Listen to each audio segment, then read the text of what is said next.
राज्यातील स्थानिक स्वराज्य संस्थांच्या निवडणुकीच्या दृष्टीने अत्यंत महत्त्वपूर्ण असलेल्या ओबीसी आरक्षणासंदर्भातल्या याचिकेवर आज सर्वोच्च न्यायालयामध्ये सुनावणी पार पडली। सरन्यायाधीश सूर्यकांत आणि न्यायमूर्ती जॉयमाला बागची यांच्या खंडपीठासमोर ही सुनावणी झाली।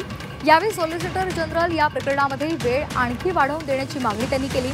ही मागणी मान्य करत सर्वोच्च न्यायालयाने या प्रकरणाची पुढची सुनावणी शुक्रवारी म्हणजेच 28 नोव्हेंबरला ठेवली आहे।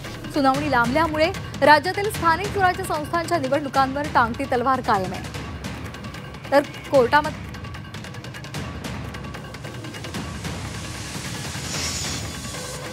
जिल्हा परिषदा, पंचायत समिती आणि महानगरपालिका यांच्या निवडणुका जाहीर झालेल्या नाहीयेत, त्या जाहीर करणार नाही असं आज सॉलिसिटर जनरल साहेब आणि निवडणूक आयोगाच्या वकिलांनी सांगितलं, राज्य निवडणूक आयोगाच्या। त्यामुळे पुढच्या तारखेपर्यंत म्हणजे शुक्रवारपर्यंत महानगरपालिका, जिल्हा परिषदा आणि पंचायत समित्यांच्या निवडणुकाबाबत कारवाई जशी तशीच राहील। मात्र पंचायत समिती नगरपंचायत आणि नगरपालिका आणि नगरपंचायत यांचा कार्यक्रम जो आहे तो तसाच चालू राहील असं वाटतं, कारण त्याबाबत कुठलाही स्थगिती आदेश नाही आहे। खरं सांगायचं तर या प्रश्नावर निर्णय घेणं आपल्याला वाटतं तेवढं सोपं नाही आहे। त्याचं कारण असं आहे की वेगवेगळे घटनापीठाचे निकाल आहेत, राज्य घटनात्मक आरक्षण आहे, तसंच ओबीसींचं पण आरक्षण आहे आणि या सगळ्या आरक्षण जे आहे याच्यावर डायरेक्टली अफेक्ट होणारे ऑनगोईंग प्रोसेस सुरू आहे।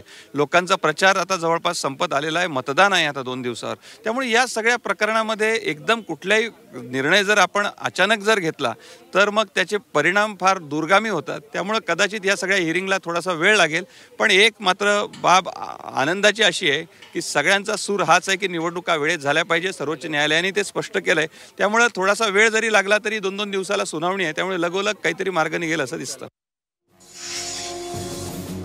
तर आज कोर्टात सुनावणी दरम्यान काय युक्तिवाद झालाय आपण ग्राफिक्स मधून पाहतोय। याचिकाकर्ता म्हणालेले आहेत बांधी आयोगाच्या आधीच्या परिस्थितीमध्ये ओबीसीला आरक्षण नव्हतं, तेव्हाचा कायदा म्हणजे खानविलकर यांच्या खंडपीठानं दिलेले निकालपत्र ज्यामध्ये आरक्षणच नव्हतं।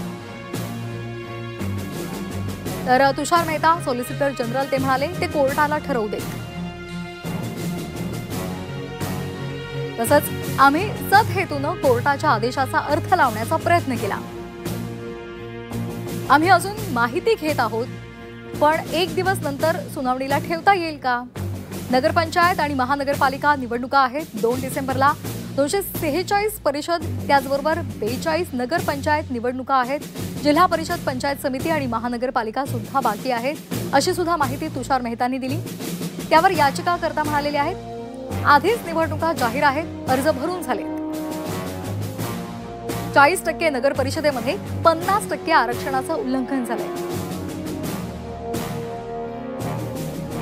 यावर सरन्यायाधीश म्हणाले आज आम्ही कोणतंही मत मांडत नाही।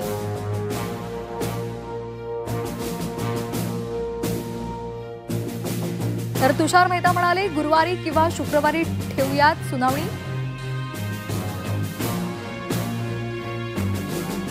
निवडणूक आयोगाकडून वेळ वाढवून मागितलेला आहे, त्यावर याचिकाकर्त्यानं जोरदार आक्षेप घेतला।